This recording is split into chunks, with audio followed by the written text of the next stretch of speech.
इस independence day पे बहुत सारी बातें हुई और एक सबसे ज्यादा इम्पोर्टेंट जो बात प्रधानमंत्री नरेंद्र मोदी ने बोली वो ये है कि अब हमारे देश को एक सेक्युलर सिविल कोड की जरूरत है.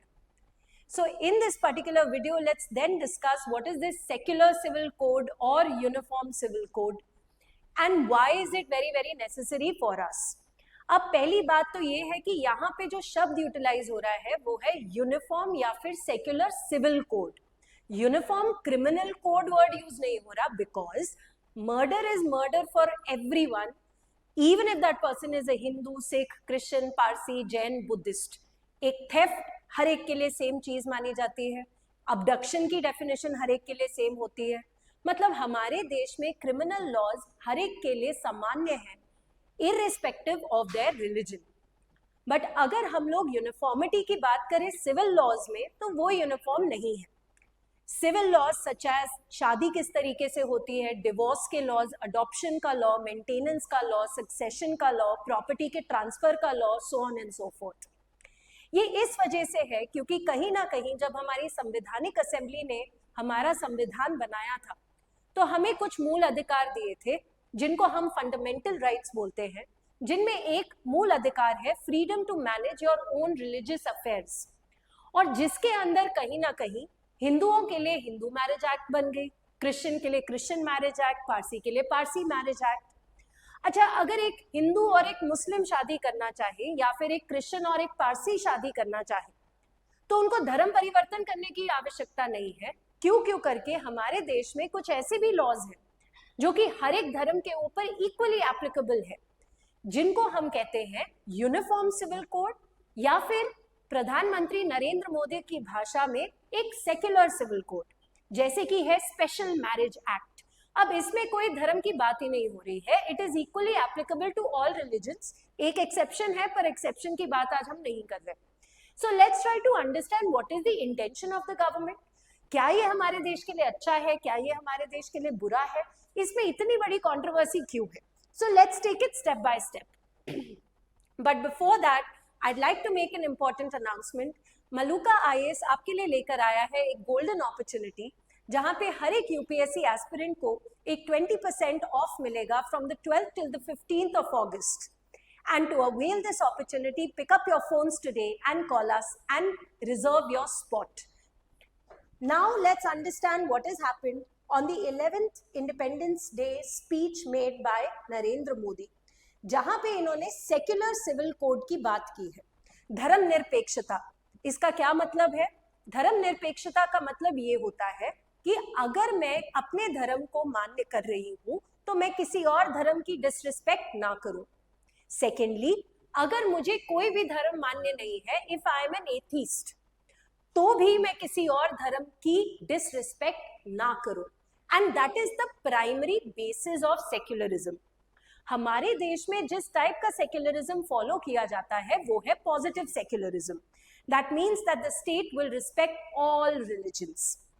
अब रिलीजियस पर्सनल लॉज को अगर हम देखें तो कहीं ना कहीं हर एक धर्म में कुछ ना कुछ ऐसा है जो कि थोड़ा सा अजीब लगता है, और ये एक धर्म की बात नहीं हो रही, ये हर एक धर्म की बात हो रही है. और ओवर द इयर्स हमने बहुत सारे ऐसे केसेस देखे हैं जिनकी हम बात भी आज करेंगे, जहां पे इमोरल प्रैक्टिसेस की वजह से, अनहेल्दी प्रैक्टिसेस की वजह से और पब्लिक डिसऑर्डर पैदा करने वाली प्रैक्टिसेस की वजह से कहीं ना कहीं हमारी सरकार ने इंटरवीन किया है और उन प्रैक्टिसेस को, उन रिलीजियस पर्सनल लॉज को थोड़ा सा ट्वीक, थोड़ा सा खत्म किया है. सो जिस वजह से नरेंद्र मोदी जी का ये कहना है कि अब समय आ गया है कि एक सामान्य लॉ बने on all the civil laws. अब इसका फायदा क्या और नुकसान क्या, चलिए आइए let's try to understand that. So this is what the independence speech was. There were many other things but primarily the secular civil code. Now let's understand what is the uniform civil code. So this is article 44 of the constitution, जो कि एक भाग 4 में है. Fourth part of the constitution talks about directive principles of state policy. State की policy बनाने के लिए कुछ डायरेक्टिव्स दिए in the form of principles. In very very simple language, जब हमारी संवैधानिक असेंबली बैठी थी तो उनको पता था कि उनको 2 टाइप के राइट्स देने हैं हमारे लोगों को. एक ऐसे टाइप का राइट जो अगर एक इंसान को ना मिले तो वो इंसान directly supreme court, high court जा सके, जिसको हम बोल देते हैं जस्टिसिएबल राइट या फिर फंडामेंटल राइट्स, जैसे कि right to speech and expression, right to form an association, right to practice trade, profession, business, right to equality, right against discrimination. ये सारी की सारी चीजें एक ऐसी राइट्स हैं जो कि जस्टिसिएबल है, जिसमें मैं एक जस्टिस लेने के लिए अपने हाईएस्ट कोर्ट में जा सकती हूँ, वो भी डायरेक्टली। अच्छा, कुछ ऐसे राइट्स थे जो कि हमारी संवैधानिक असेंबली ने नॉन जस्टिसिएबल बनाए। नॉन जस्टिसिएबल का मतलब ये है कि मैं, अगर स्टेट ये काम ना करे तो मैं स्टेट के खिलाफ कोर्ट में नहीं जा सकती। ऐसा क्यों? क्योंकि बहुत सारी बैकवर्डनेस है हमारी सोसाइटी में, बहुत कम रिसोर्सेज भी हैं हमारी सोसाइटी में। एग्जाम्पल के तौर पे फ्री लीगल एड।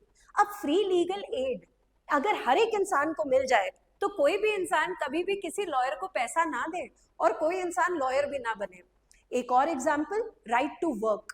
अगर राइट टू वर्क मेरा जस्टिसिएबल राइट होता तो मैं तो कुछ भी नहीं करती काम चाहने के लिए, डायरेक्टली सुप्रीम कोर्ट चली जाती और बोलती देखो ये कितनी गंदी सरकार है, मेरे को काम नहीं दे रही है।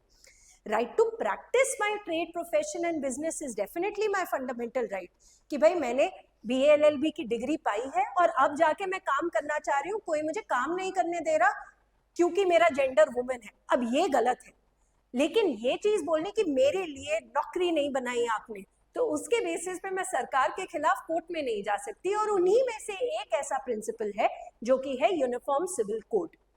अब संवैधानिक असेंबली जब इसके बारे में चर्चा कर रही थी तो चर्चा ये थी कि should this be a justiciable right और should this be a non justiciable right. माने अगर सरकार ये ना इम्पोज करे तो क्या सरकार के खिलाफ केस लड़ा जा सकता है? क्या एक इंसान का अधिकार है यूनिफॉर्म सिविल कोड कि क्या हम उसको अलाउ करें अपने खुद के रिलीजियस लॉज की देखरेख करने के लिए?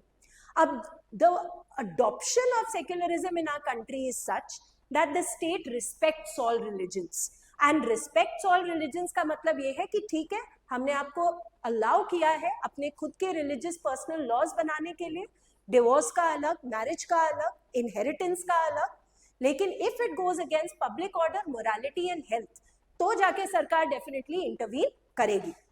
सो this is what is uniform civil code. अब BR अम्बेडकर जी की अगर हम बात करें कॉन्स्टिट्यूएंट असेंबली की, सो ही आर्ग्यूड कि अगर एक uniform set of personal laws अगर हम बनाएं तो ये हमारे रिलीजियस फ्रीडम के खिलाफ जा सकता है, हमारी कल्चरल डाइवर्सिटी के खिलाफ जा सकता है। तो इसीलिए प्रैक्टिकलिटी देखते हुए उन्होंने कहा कि ठीक है, हम लोग डाल तो रहे हैं यूनिफॉर्म सिविल कोड, लेकिन ये यूनिफॉर्म सिविल कोड मैंडेटरीली सबके ऊपर अप्लाई नहीं होना चाहिए। We have to conserve our cultural diversity as well as our religious diversity, and that was the intention of the constitutional makers. अगर हम और की बात करें तो मोहम्मद अहमद खान वर्सेस शाहबानो बेगम केस आपने डेफिनेटली सुना होगा। So for example let me tell you, अब नाउ अब इस पर्टिकुलर केस के अंदर हम कभी भी ये वाला डिबेट नहीं करेंगे कि एक धर्म अच्छा है और दूसरा धर्म खराब।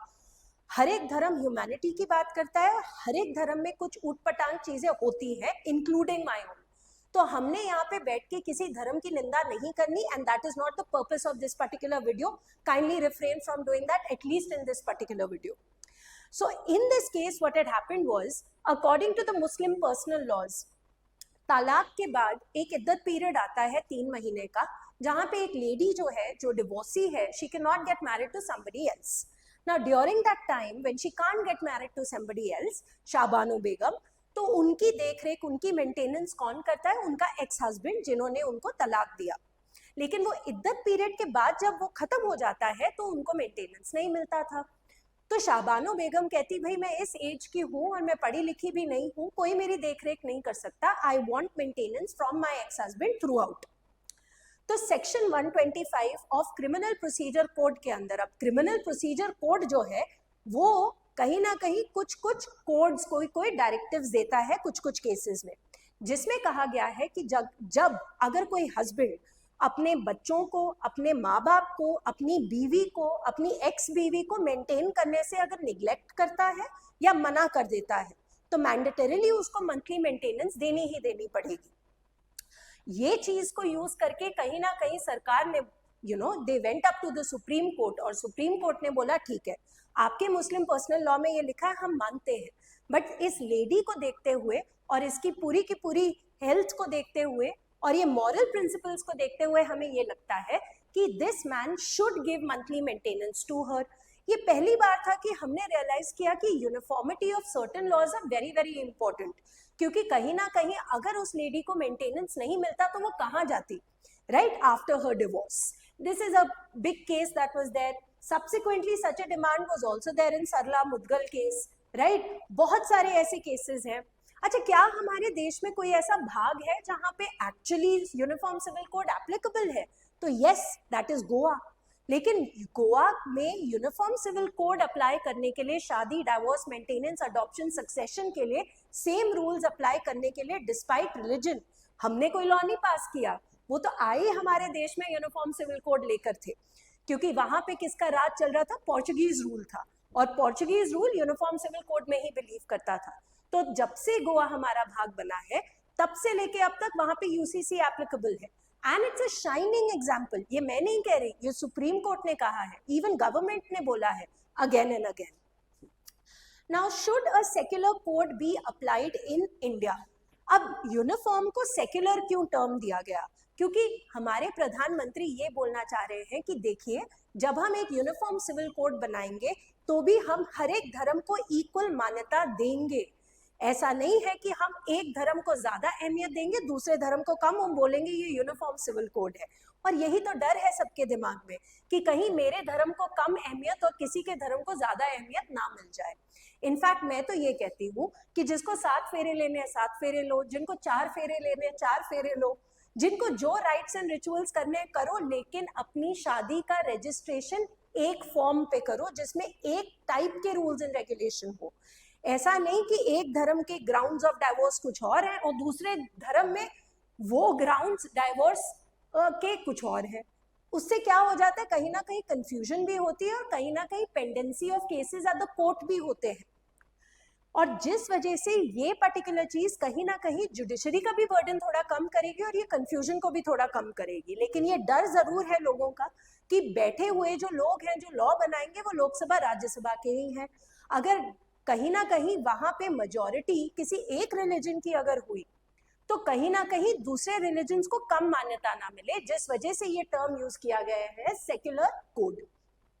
Secular code, like I said, legal uniformity लेकर आएगा, इक्वालिटी लेकर आएगा, मतलब हर जगह सेम चीज होगी। It is, if this is a ground of, if cruelty is a ground of divorce in one, then it has to be a ground of divorce everywhere. If cruelty is defined as mental, physical, sexual, emotional, financial cruelty, then it should be defined everywhere like that, right? So that it's very clear in our mind that this is in fact a ground of divorce, right? So that is how it will be aligning with the secular principles of the constitution. तो क्या ये लेकर आएगा? एक तो uniform standards लेकर आएगा, eliminate करेगा डिस्क्रिमिनेशन को।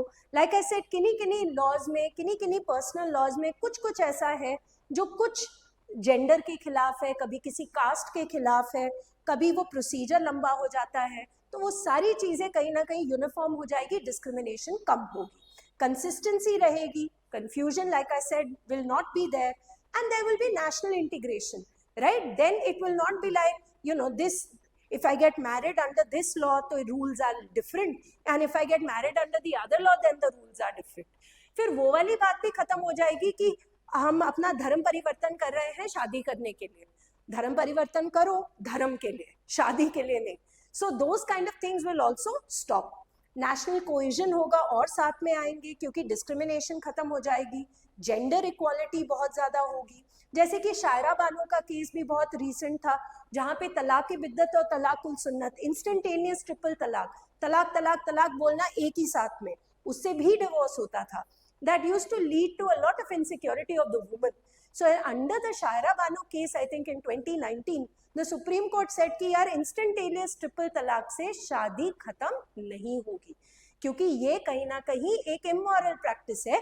एक लेडी के लिए बहुत ज्यादा इनसिक्योरिटी है कि कभी भी मेरा हस्बैंड आके किसी भी मूड में आएगा और मेरे को तलाक दे के चला जाएगा और मैं कुछ भी नहीं कर पाऊंगी।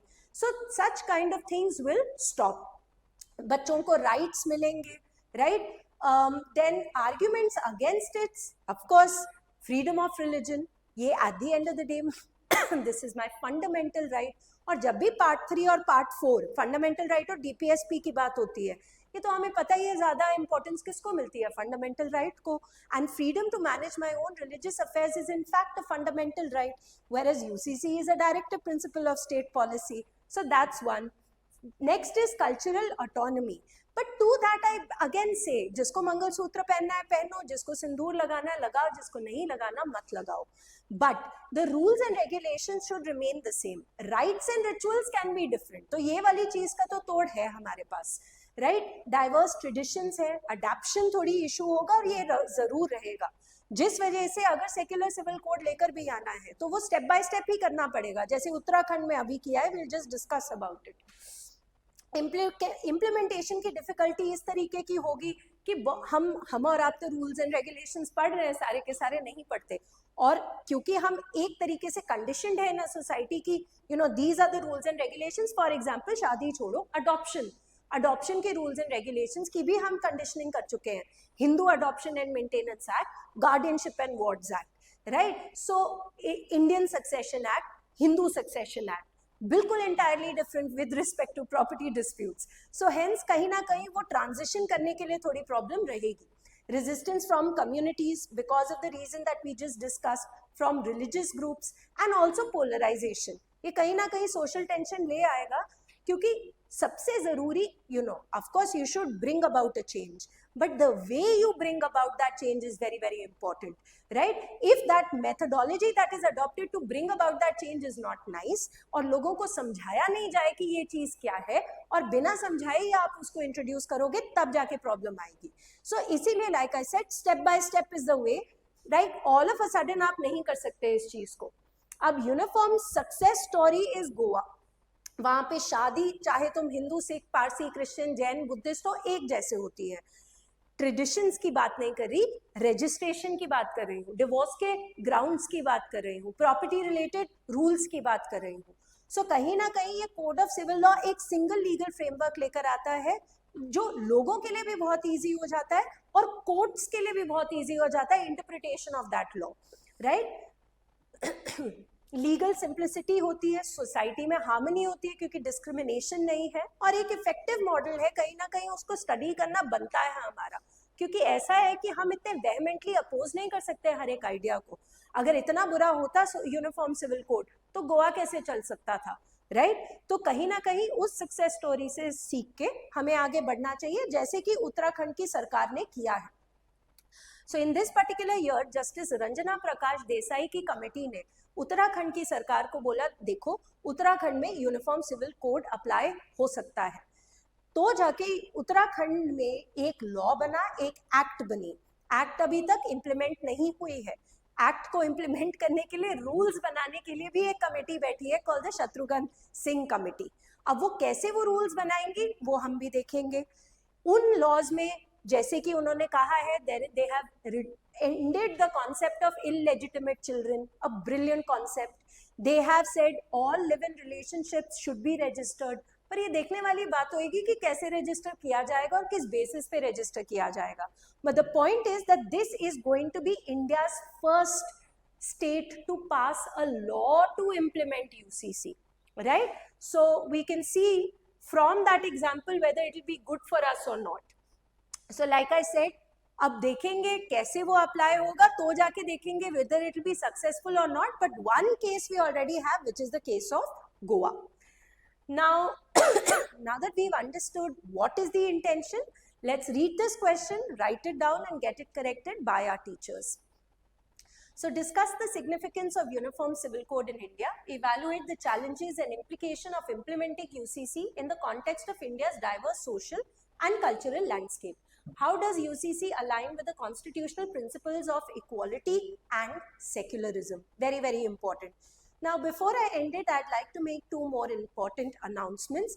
जितने बच्चे 2025 में प्रीलिम्स के लिए बैठेंगे और जो कि ढूंढ रहे हैं एक ऐसे टाइप की टेस्ट सीरीज जो यूपीएससी पेपर पैटर्न से कंप्लीटली अलाइंड है, look no further and join Maluka IAS today, जहां पे एक एस्पिरेंट को 64 टेस्ट मिलेंगे, 34 प्रीलिम्स, 30 मेंस.